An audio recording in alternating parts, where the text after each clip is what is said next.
ونستعينه ونستغفره ونؤمن به ونتوكل عليه ونعوذ بالله من شرور انفسنا ومن سيئات اعمالنا من يهده فلا مضل له ومن يضلل فلا هادي له ونشهد ان لا اله الا الله وحده لا شريك له ونشهد ان سيدنا ومولانا محمدا عبده ورسوله اما بعد فأعوذ بالله من الشيطان الرجيم بسم الله الرحمن الرحيم يا أيها الذين آمنوا كلوا من طيبات ما رزقناكم واشكروا لله إن كنتم إياه تعبدون صدق الله العلي العظيم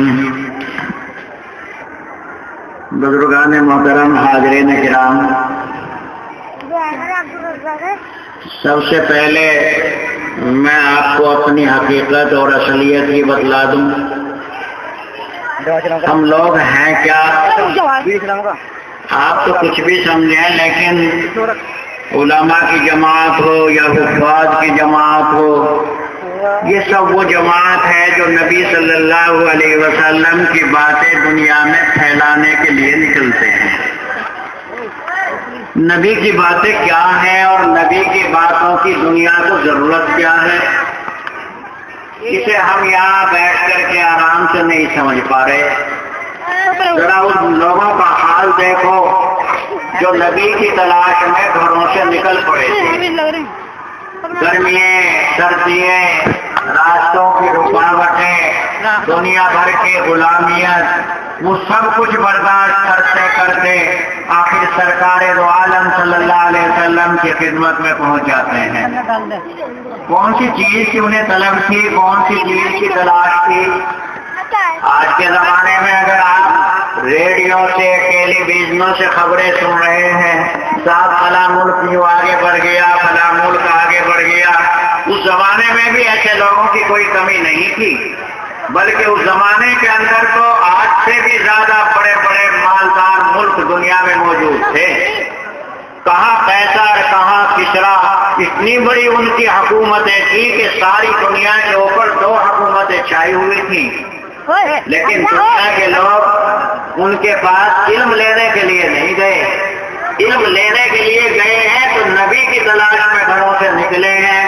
دیکھو حضرت سلمان فارسی کہاں ملک ایران سے چلے، راستوں میں کتنوں کی غلامی کی، اور ہوتے ہوتے پھر غلام بنا کر کے مدینہ منورہ میں لوگوں کے ہاتھوں بیچ دیے گئے۔ کس چیز کی تلاش تھی؟ یہ کوئی معمولی آدمی نہیں تھے، یہ بہت بڑے گھرانے کے آدمی تھے، شہزادے تھے، لیکن دل میں یہ طرف پیدا ہوئی کہ نبی کا لایا ہوا علم میرے سینے میں آ جائے، اور نبی کے اب آنے کا آخری وقت آ رہا ہے۔ اس تلاش میں وہ گھر سے نکلے۔ تو کتنے وہ لوگ ہیں جنہوں نے اپنے آراموں کو کھویا، کتنے وہ لوگ ہیں جنہوں نے اپنے سکون کو برباد کیا۔ حضرت ابو سلمہ، ان کی بیوی ام سلمہ، اللہ ان سے راضی ہو، رضی اللہ تعالی عنہم، ایمان لے آئے۔ اب مدینے کی تلاش میں، نبی کے گھر کی تلاش میں نکل پڑے ہیں۔ اونٹ کے اوپر بیوی ہے اور اونٹ کے اوپر اس کا شوہر ہے، ایک بچہ ساتھ میں ہے۔ ادھر سے نکل کر کے آ گئے عورت کے خاندان والے، ہم اپنی لڑکی کو تیرے ساتھ نہیں جانے دیں گے۔ ادھر سے نکل کر کے آ گئے ابو سلمہ جو مرد ہیں، ان کے گھر والے، خاندان والے آ کر کے کہنے لگے بچہ ہمارا ہے، ہم اس بچے کو تمہارے ساتھ نہیں جانے دیں گے۔ اب دیکھیے باپ ابو سلمہ وہ بیچارہ مدینے کے لیے چل دیا، اس کی بیوی ام سلمہ، ان کو خاندان والے پکڑ کر کے لے گئے۔ ان دونوں کے بچے کو چھین کر کے ابو سلمہ کے گھر والے لے گئے۔ یہ کون سی چیز کے لیے قربانیاں دی جا رہی ہیں؟ ذرا سوچئے تو آپ کی چیز کی طلب ہے کہ چیز کی تلاش ہے؟ واقعہ آتا ہے حدیثوں میں کہ یہ عورت بیچاری جس کا نام ام سلمہ تھا، روزانہ گھر سے نکل جاتی، باہر جنگل میں بیٹھی روتی رہتی، اور صبح سے شام تک برابر یہ روتی رہتی۔ بچہ ساتھ نہیں، وہ چھن گیا، شوہر چھن گیا، اب یہ عورت تنہا جنگل میں بیٹھ کر کے روتی ہے۔ 1 سال برابر روتے روتے جب گزر کسی کو رحم آیا، جا کر کے گھر والوں سے کہا ارے نادانو، یہ بیچاری عورت صبح سے شام تک باہر روتی ہے، کیا تمہیں رحم نہیں آتا؟ اب ذرا خیال پیدا ہوا کہ اجازت مل گئی اس عورت کو جہاں جانا چاہتی ہے۔ یہ تنہا عورت اونٹ کے اوپر سوار ہو کر کے بچے کو ساتھ لے کر کے مدینہ منورہ کی تلاش میں نکل پڑی ہے۔ تو ذرا سوچو یہ کون لوگ ہیں، کس کے لیے جا رہے ہیں؟ کون سے نبی کی تلاش ہے، کون سے علم کی تلاش ہے؟ یہ نہیں ان کے پاس دولت نہیں، خزانے بہت ہیں، دولتوں کی کمی نہیں، چودراہٹ گھر میں موجود ہے، پورے عرب کے علاقے کے یہ سردار سمجھے جاتے ہیں، لیکن یہ سمجھ رہے ہیں کہ اصل چیز جو ایک انسان کے لیے نبی کا لایا ہوا علم ہوتا ہے، ہم اس سے محروم ہیں۔ تو یہ ہے وہ علم۔ آج اگر ہم اس علم کو دنیا میں نام لے رہے ہیں یا اسے ہم گا رہے ہیں تو ہماری مثال تو ایسی ہے جیسے کوئی سرکاری اعلان آپ کے گاؤں میں آ کر کے کرنے لگے۔ وہ اعلان کرنے والے کو مت دیکھو، اعلان کرنے والا تو آپ کے گاؤں کا بھنگی ہے، وہ ڈھنڈورا پیٹتا ہوا پھر رہا ہے، کہتا ہے آج تحصیلدار صاحب کا یہ اعلان ہے، ڈی ایم صاحب کا یہ اعلان ہے۔ اب اگر کوئی یہ کہنے لگے کہ صاحب یہ ہمارا بھنگی ہماری زمینوں کے نیلام ہونے کا حکم کر رہا ہے، اعلان کر رہا ہے، اور اٹھا کر کے اس کی شان میں گستاخی کر دے، اس کے دو چار تماشے رسید کر دے، تو یہاں سے لے کر کے وہاں تک پوری حکومت حرکت میں آ جائے گی۔ اس لیے کہ یہ بے حرمتی بھنگی کی نہیں ہوئی، یہ بے حرمتی پوری حکومت کی ہوئی ہے۔ ایسے ہی یہ سرکار کا اعلان ہے، اس سرکار کا اعلان ہماری زبان سے ادا ہو رہا ہے۔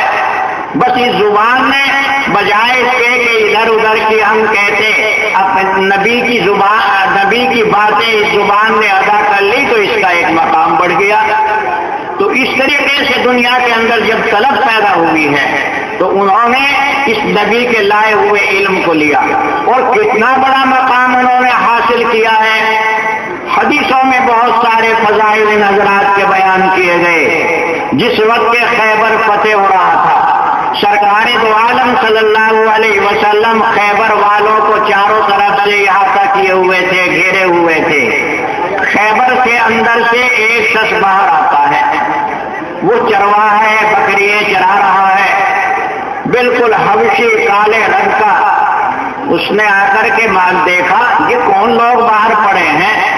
بتایا گیا کہ عرب کے اندر ایک شخص محمد نامی ہوا ہے، وہ اپنے کو نبی کہتا ہے، یہ نبی کے اوپر ایمان لانے والوں کی جماعت ہے جو یہاں پر اکٹھی ہوئی ہے۔ یہ چرواہا، اس کے ذہن میں بات آئی چلو جا کر کے دیکھوں تو کون ہے وہ نبی، کیا وہ دنیا کو بتلاتا ہے، کیسا وہ نبی ہے۔ چنانچہ چرواہا معلوم کرتا ہوا گیا، معلوم کیا ارے بھائی تمہارے میں محمد کون ہے؟ بتایا گیا وہ جو بیٹھے ہیں وہ ہمارے نبی ہیں، محمد ہیں۔ یہ خدمت میں حاضر ہوا اور کہنے لگا ہے محمد کیا تم نبی ہو؟ آپ نے ارشاد فرمایا بے شک میں نبی ہوں۔ کہ اچھا میں اگر تمہارے اوپر ایمان لے آؤں تو مجھے کیا ملے گا؟ آپ نے ارشاد فرمایا تو اگر ایمان لے آتا ہے تو تیرے چہرے کے اوپر نور آ جائے گا، تیرے خون کے اندر خوشبو پیدا ہو جائے گی۔ یہ عرب کا بدو کہتا ہے کہ دیکھ نہیں رہے ہو محمد میرا چہرہ، میں تو بد شکل ہوں، صورت میری خراب ہو چکی ہے، کیا یہ میرا چہرہ نور سے بدل جائے گا؟ آپ نے ارشاد فرمایا تو محمد الرسول اللہ کے، اور پھر دیکھ کہ اس کلمے کی برکت تیرے اندر کس طریقے سے ظاہر ہوگی۔ یہ ایمان لے آیا۔ آپ نے ارشاد فرمایا یہ بکریاں تم وہیں واپس لوٹا دو۔ اب جس وقت یہ مار کا ہوا ہے، خیبر والوں کے ساتھ لڑائی ہوئی ہے، تو ایک عجیب لاش میدان میں نظر آئی۔ صحابہ کہتے ہیں ہم نے اس سے پہلے اس مرنے والے کو نہیں دیکھا تھا، یہ کون آدمی ہے؟ اور عجیب بات تو یہ تھی کہ اس لاش سے ایسی خوشبو پھوٹ رہی تھی جیسا کہ مجھ کو عنبر سے خوشبو پھوٹتی ہے۔ یہ عجیب بات تھی، چہرے کے اوپر اس کے نور برس رہا تھا، ایسا معلوم ہوتا ہے کہ جیسا کہیں ابھی سے پانی لا کر کے اس کے اوپر ڈالا گیا ہے کہ جس سے تازگی اس کے بدن کے اوپر تھی۔ صحابہ نے آ کے معلوم کیا اللہ کے نبی آج تو ہم ایک عجیب لاش دیکھ رہے ہیں، اس سے پہلے ہم نے اس اسے کبھی نہیں دیکھا، وہ کون ہے مرنے والا ہم نہیں پہچانتے. آپ نے ارشاد فرمایا چھوڑو اس کے اوپر پردہ کر لو، تمہیں نہیں معلوم کہ جنت سے حوریں اسے غسل دینے کے لیے نکل رہی ہیں. تو بھئی یہ ہے وہ ایمان، یہ ہے وہ علم جو نبی کا علم جس کے سینے کے اندر آ گیا ہے، اس سینے کا مقابلہ دنیا کی کسی قیمت سے نہیں کیا جا سکتا ہے. اسی لیے جنہیں اللہ نے اس علم کی قدر دی ہے ان کا یہ حال ہوتا ہے کہ وہ پیروں کے اوپر گھر جما لیتے ہیں، اپنی شکل و صورت کو بگاڑ لیتے ہیں، لیکن وہ محنت کرتے ہیں اور محنت کر کے اگر ایک بات بھی انہیں نبی کی حاصل ہو جاتی ہے تو وہ اس کے اوپر فخر کرتے ہیں کہ اتنی بڑی دولت ہمیں آ گئی ہے.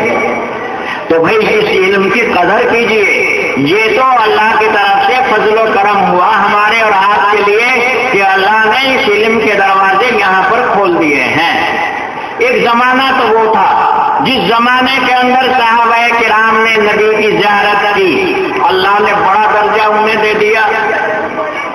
جس نے ایمان کے حالت میں نبی کو دیکھ لیا تو اس کو اتنا بڑا درجہ حاصل ہو جاتا ہے، اتنا بڑا درجہ حاصل ہو جاتا ہے کہ اگر کسی کو اللہ قیامت تک کی زندگی دے اور وہ برابر بیٹھ کر کے اللہ ہی اللہ کرتا رہے تب بھی وہ اس صحابی کے درجے پر نہیں پہنچ سکتا جس نے ایمان کی حالت میں نبی کے چہرے پر نگاہ ڈال لی ہے. یہ اتنا بڑا درجہ ہے. لیکن ظاہر بات ہے آج اگر ہم اس مقام کو لینا چاہیں تو نہیں لے سکتے، نبی ہم میں موجود نہیں.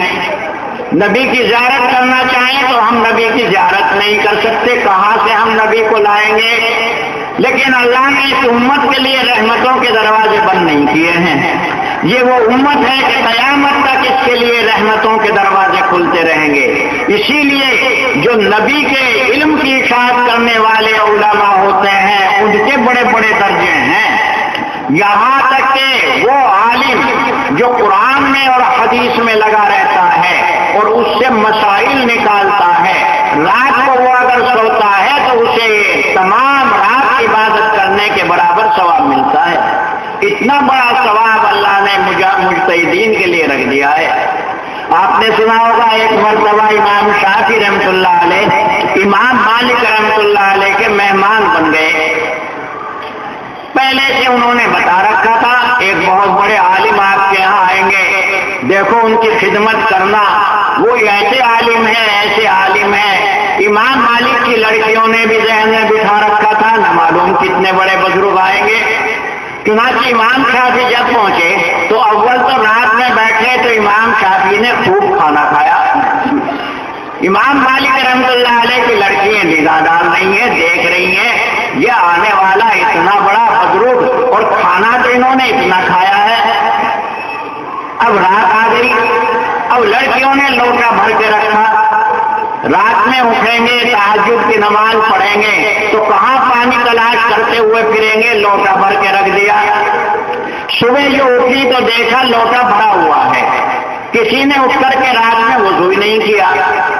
اب لڑکیاں ابا جان سے کہنے لگی ابا جان تم تو ہمیں یہ بتلاتے تھے وہ بہت بڑے عالم ہیں بہت بڑے بزرگ ہیں، لیکن ہم نے پہلے دیکھا تو انہوں نے خوب کھانا کھایا اور دوسرے جو ہم نے دیکھا تو رات میں وہ برابر لیٹے رہے، ایک دفعے بھی اٹھ کر کے انہوں نے وضو نہیں کیا، تہجد کی 2 رکعتیں ادا نہیں کی، تو وہ بزرگ کیسے بن گئے؟ امام مالک رحمۃ اللہ علیہ نے کہا بیٹی میں تمہارے مہمان سے ہی معلوم کرتا ہوں. امام شافعی رحمۃ اللہ علیہ نے جواب دیا دیکھو میں آپ کے دسترخوان کے اوپر تھا، میرے ذہن میں یہ بات آ ہی نہیں سکتی کہ آپ کے دسترخوان کے اندر کوئی حرام کا لقمہ کھانے میں آ جائے گا. اور ہم نے حدیثوں میں یہ پڑھا ہے کہ حلال کے لقمے جو پیٹ میں جاتے ہیں اس سے اللہ صحیح خون پیدا کرتا ہے اور صحیح خون سے صحیح نور پیدا ہوتا ہے. اس لیے میں نے آپ کے یہاں خوب سیر ہو کر کے کھانا کھایا کیونکہ یہ حلال کے لقمے تھے. کہ آپ رات بھر لیٹے رہے؟ امام شافعی رحمۃ اللہ علیہ نے جواب دیا کہ ہاں جس وقت میں لیٹا تو میری ذہن کے اندر قرآن سے ایک آیت آ گئی. اب میں رات بھر اس میں یہ سوچتا رہا کہ اس آیت سے کتنے مسئلے نکلتے ہیں. چنانچہ رات میں سویا ہی نہیں، اور جب میں رات میں سویا نہیں تو میرا وضو نہیں ٹوٹا، میں باوضو رہا، اس لیے مجھے نئے وضو کرنے کی ضرورت ہی نہیں تھی۔ تو یہ ہے وہ مجتہدین، ان کے بارے میں حدیثوں میں یہ آتا ہے کہ اگر یہ رات کو سوتے ہیں تو تمام رات عبادت کرنے والوں کے برابر انہیں ثواب ملتا ہے۔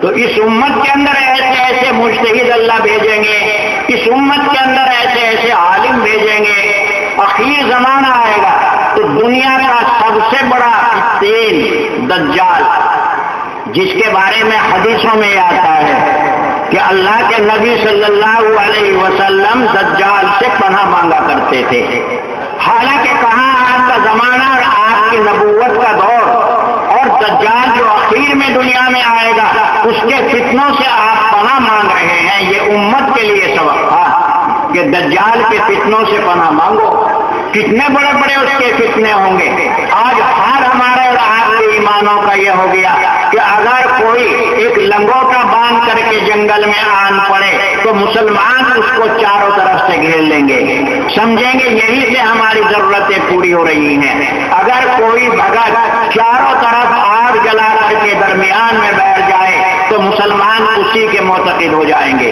ذرا اس زمانے کے اوپر نگاہ کرو کہ ایک شخص دنیا میں نکلے گا، اس کا حال یہ ہوگا کہ اگر کسی بستی والے اسے یہ کہہ دیں گے کہ یہ کافر ہے تو کہے گا اچھا میں تمہارے لیے بارش بند کر رہا ہوں۔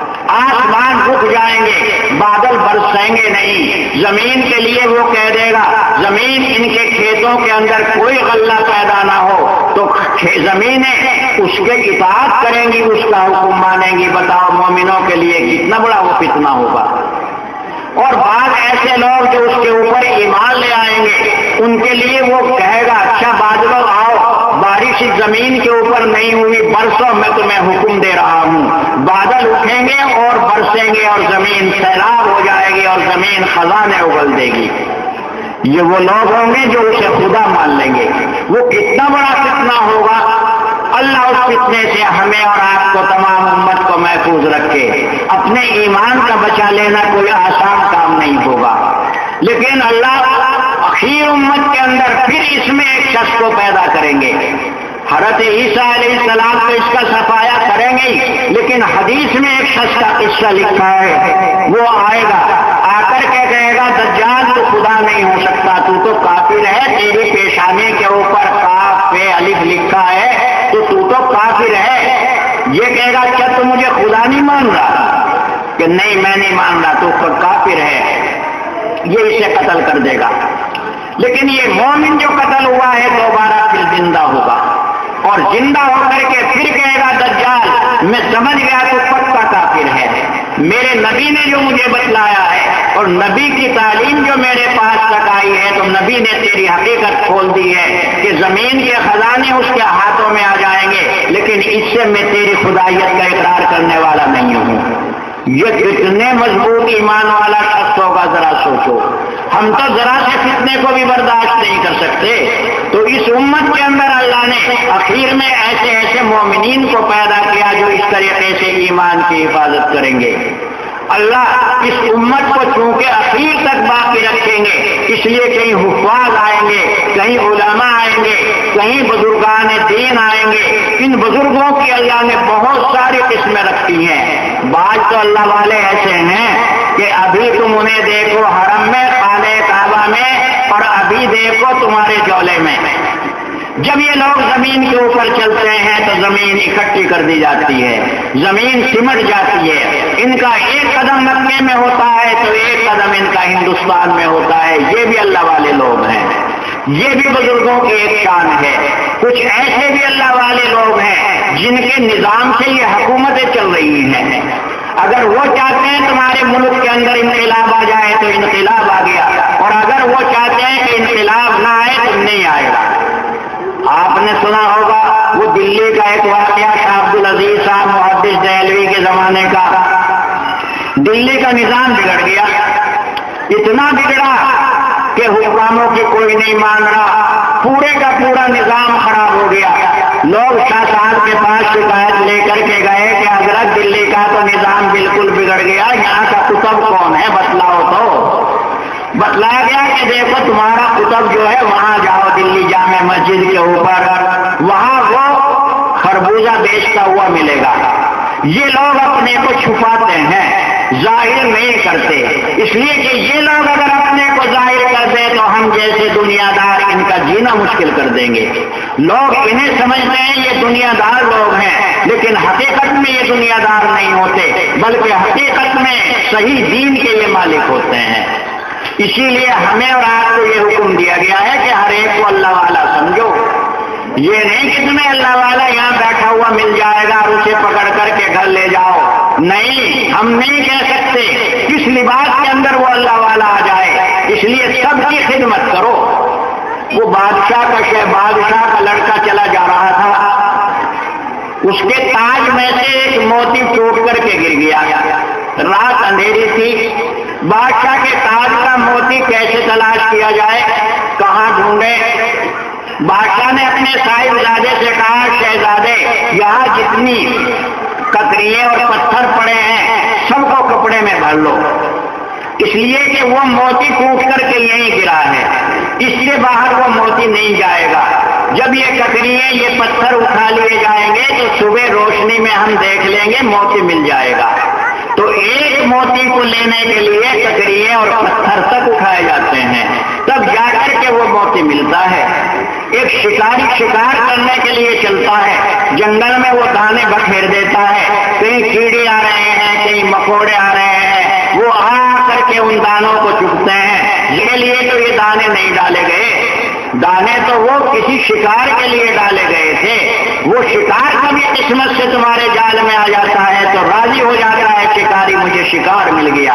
ارے بھائی یہاں جو یہ اللہ والے لوگ ہیں ایسے نہیں کہ انہیں یوں ہی پکڑ کر کے لے آؤ گے، کیا خبر ہے ان میں سے کون نکلے، تو یہ اپنے کو چھپا لیتے ہیں، ظاہر نہیں کرتے، اس لیے کہ جو اللہ کے عاشق ہوتے ہیں وہ اپنے اس کو دنیا کے سامنے ظاہر نہیں کرتے، اسے چھپا کر کے رکھتے ہیں۔ اب وہ اپنا کھیلی کے اوپر خربوزے بیچ رہا ہے، یہ گیا جا کر کے کہا ارے بھائی یہ خربوزے کیا بھاؤ، کہ یہ 2 روپے کلو، کہ اچھا ذرا دو، لیا، ذرا سا چکھا کاٹ کے پھینک دیا، کہنے لگا یہ تو پھیکا ہے، کہ اچھا لو دوسرا لے لو، دوسرا لیا تو وہ بھی کاٹ کر کے پھینک دیا، تیسرا لیا وہ بھی کاٹ کر کے پھینک دیا۔ اتنا اس زمانے کے اندر نرم دل قطب آیا ہوا تھا کہ سارے کھیلی کے خربوزے کٹوا کر کے پھینک دیے اور ذرا بھی غصہ نہیں آیا۔ تو سمجھ گئے کہ ہاں واقعی نظام تو پھر عالم کا خراب ہونا ہی تھا، قطب بہت ہی نرم دل آئے ہوئے ہیں۔ چند دنوں کے بعد پھر دلی کا نظام سنورا۔ اب جو دلی کا نظام سنورا تو کہنے لگے شاہ صاحب کیا جی حضرت اب تو نظام سنور گیا، اب تو بتلاؤ قطب کون ہے؟ بتایا گیا فتح پوری مسجد کے پاس جاؤ، وہاں ایک سکا تمہیں ملے گا، وہ پانی پلا رہا ہوگا، 1 پیسے میں گلاس دے رہا ہوگا، جاؤ جا کر کے اس سے گلاس لو۔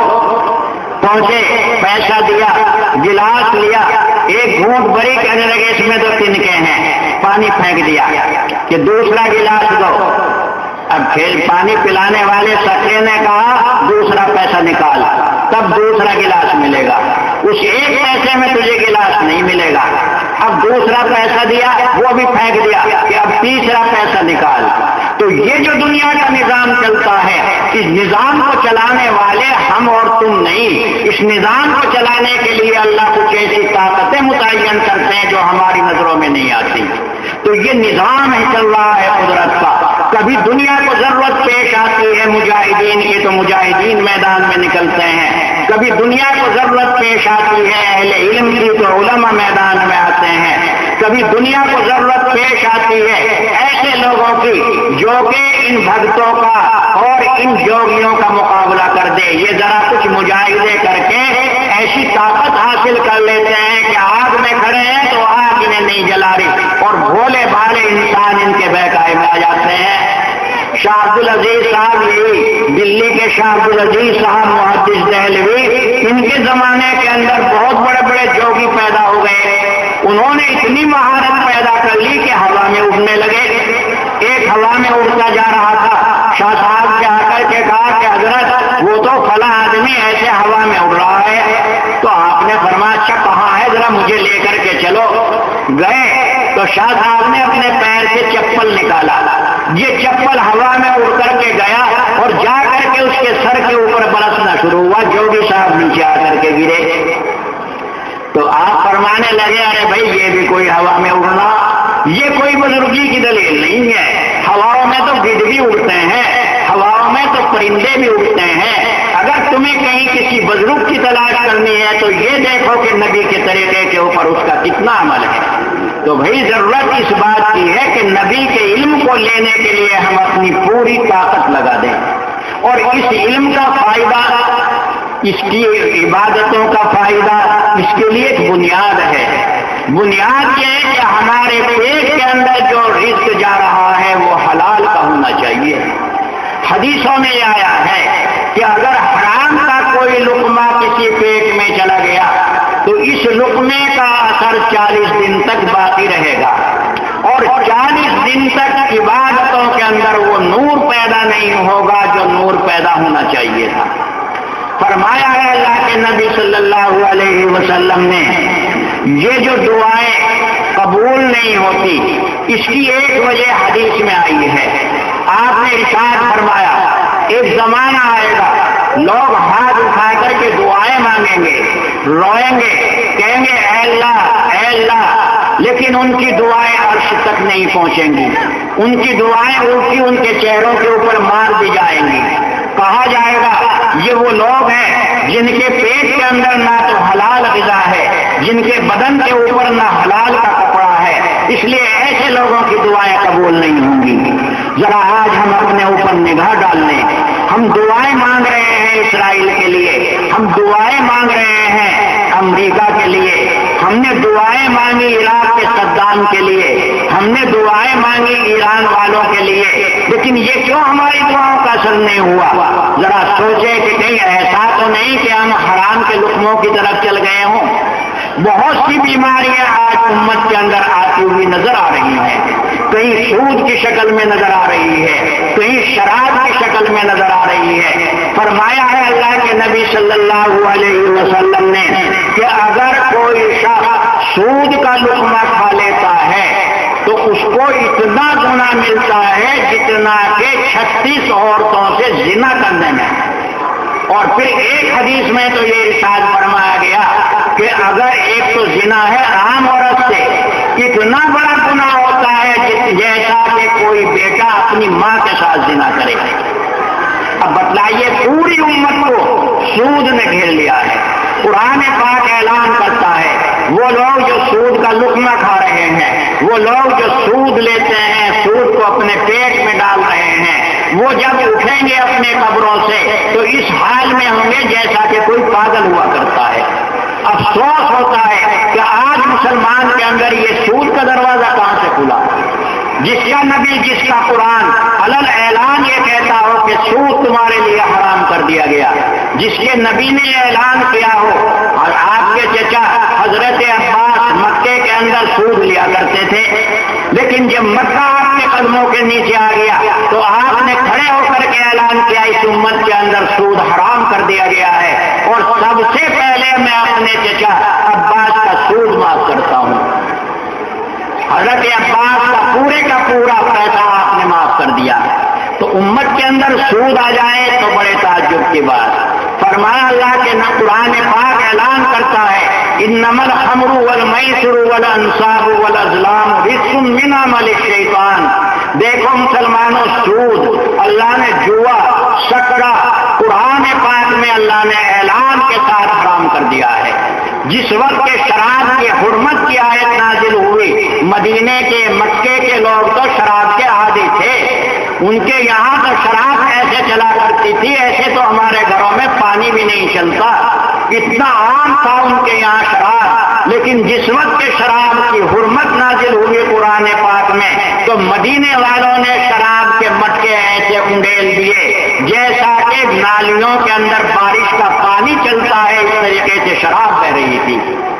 اور اعلان کیا گیا اگر کوئی شراب پیتا ہے اور حاکم مسلمان ہے، حکومت مسلمانوں کی ہے، تو پھر مسلمان حاکم کو چاہیے کہ شرابی کے 10 کوڑے مارے۔ یہ اسلام کی سزا ہے۔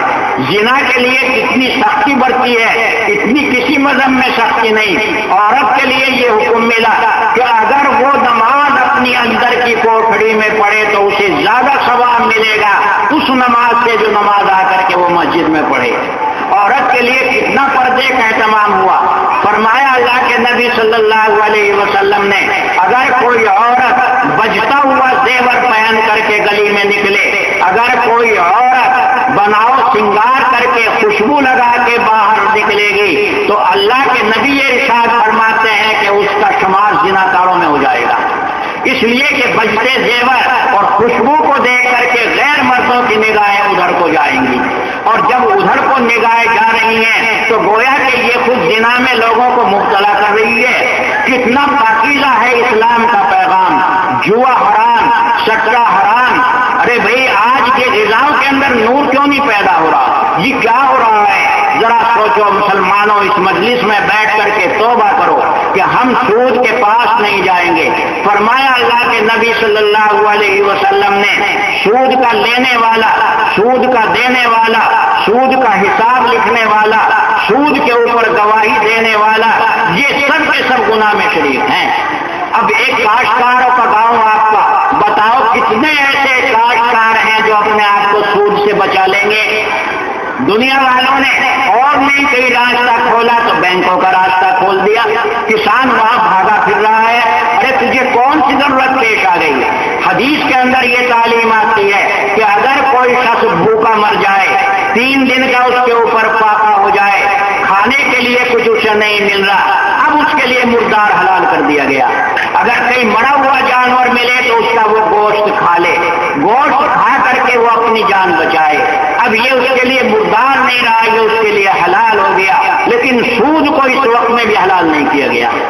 مردار کو حلال کر دیا گیا، سود کو حلال نہیں کیا گیا ہے۔ یہ سود یا اسی طریقے سے یہ حرام کے لقمے آج ہمارے اندر نور کو روشنیت، نورانیت کو ختم کر رہے ہیں، ہماری دعائیں قبول نہیں ہو رہی ہیں۔ ایک مجلس میں نے دیکھا حضرت مولانا سید حامد حسن صاحب نور اللہ مرقدہ تھے وہاں پر موجود، کھانے کے اوپر بیٹھ گئے، میں بھی اس میں شریک تھا۔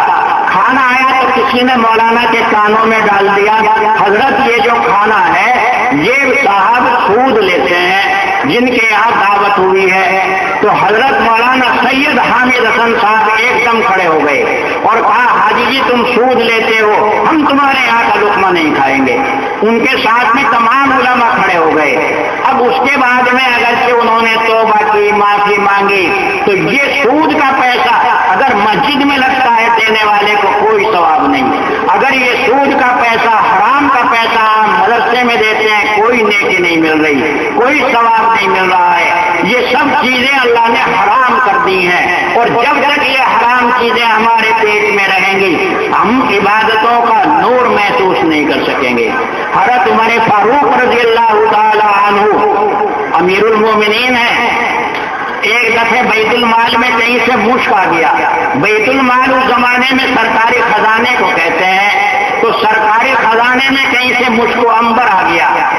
آپ کے سامنے ایک ترازو جو آپ کے گھر کی تھی لائی گئی، آپ نے ارشاد فرمایا اس ترازو کے اندر یہ مشک نہیں تلے گا، یہ ترازو میری ہے۔ جب یہ میری ترازو ہے تو مشک کی ویسے کوئی قیمت نہیں، اس کی خوشبو کی قیمت ہے۔ یہ خوشبو میری ترازو میں رہ جائے گی، میں اس کا فائدہ حاصل کروں گا، یہ چیز میرے لیے جائز نہیں۔ حضرت ابوبکر صدیق رضی اللہ تعالیٰ عنہ جن کو نبی کے بعد میں اول درجہ حاصل ہے، اور آپ کے ارشاد فرماتے ہیں میرے بعد اگر کوئی نبی ہوتا تو ابوبکر ہوتا، لیکن حال یہ تھا ایک مرتبہ آپ کا غلام آپ کے پاس دودھ لایا، آپ نے وہ دودھ پیا، پینے کے بعد غلام نے کہا حضرت آپ نے یہ نہیں معلوم کیا یہ دودھ کہاں سے آیا ہے؟ یہ تو میں نے پرانے زمانے میں ایک کے یہاں جھاڑ پھونک کر دی تھی، اس جھاڑ پھونک کے بدلے میں آج یہ دودھ مجھے دے کر کے گیا ہے، میں نے آپ کو دے دیا۔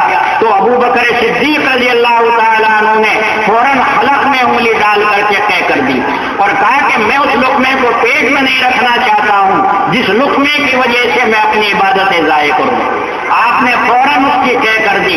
بھائی سوچو ذرا مسلمانوں، آج ہمارا معاشرہ سماج اتنا تیزی سے بگڑ رہا ہے کہ ہمیں نہ تو زناؤں کی برائی ذہنوں میں رہی، نہ حلال اور حرام کی تمیز ہمارے ذہنوں میں رہی.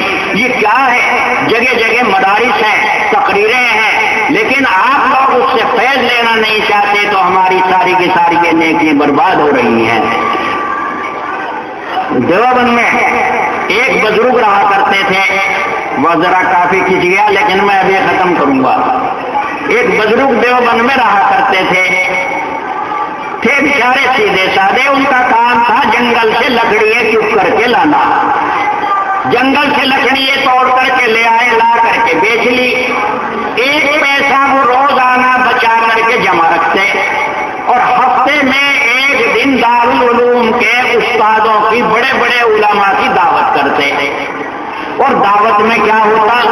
یہ 7 دن کے اندر 7 پیسے اکٹھے ہو جاتے. اس دعوت میں وہ صرف دال چاول پکاتے، بس یہ ان کی طرف سے کھانا تھا. اس زمانے کے بزرگ حضرت مولانا اعزاز علی نور اللہ مرقدہ کہتے ہیں کہ جب ہم ان کے یہاں دعوت کھا کر کے آتے تو 2-4 دن تو ہماری عبادت کا عجیب حال رہتا. جی لگتا عبادت کرنے میں، اللہ اللہ کرنے میں جی لگتا، اور پھر اس کا اثر اترنا کم ہو جاتا. تو ہم انتظار کرتے رہتے کہ شاہ صاحب کب دعوت کریں گے.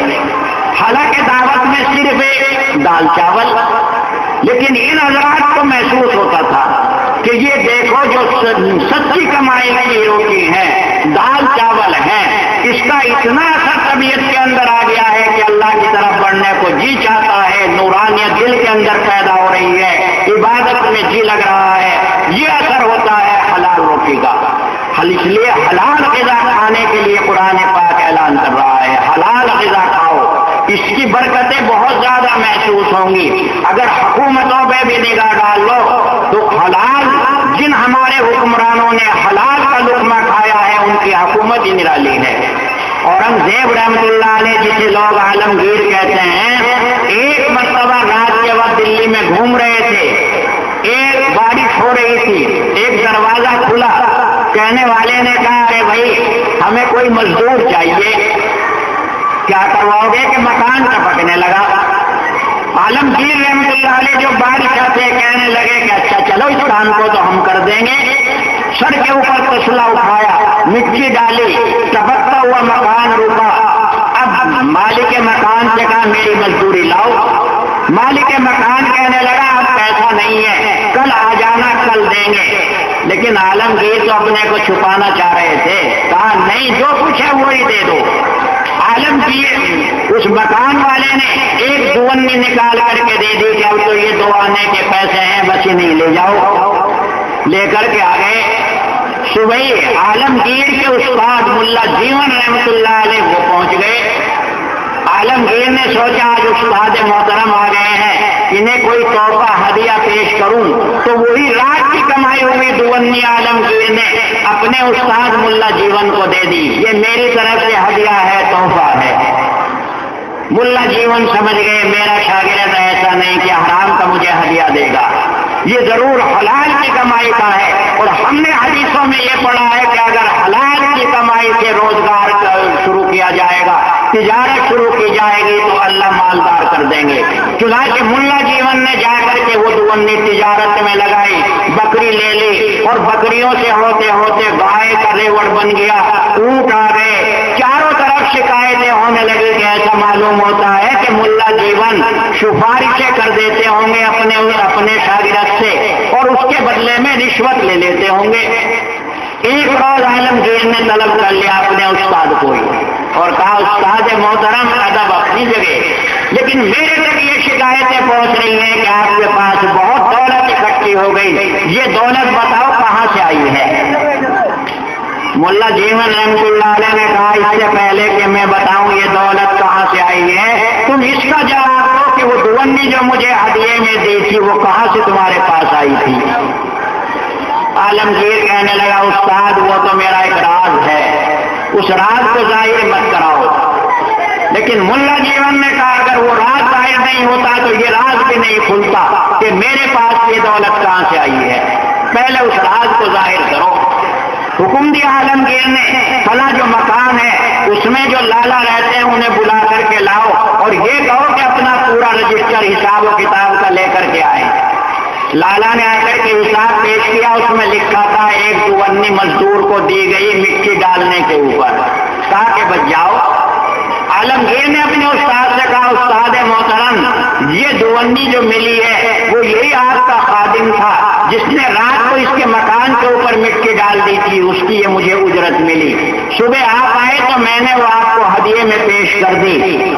تو ملا جیون رحمت اللہ علیہ نے کہا سن لو، ہم نے اللہ کے نبی کی تعلیم میں یہ پڑھا ہے کہ اللہ حلال کی کمائی میں برکت دیتے ہیں، اس لیے میں نے اس دونی کو تجارت میں لگا دیا اور یہ جتنا بھی تم کاروبار دیکھ رہے ہو یہ سب تمہاری دونی کی برکت ہے۔ تو مسلمانوں چھوڑو اس بات کو کہ تم مالدار بنو گے، حلال کی کمائی کو کر کے دیکھو، نبی کی بات جھوٹی نہیں ہو سکتی ہے، نبی کی بات سچی ہے، حلال طریقے سے کمائی کر کے دیکھو، تجارت کر کے دیکھو، دنیا میں تمہارا نام ہوگا۔ وآخر دعوانا ان الحمدللہ رب العالمین۔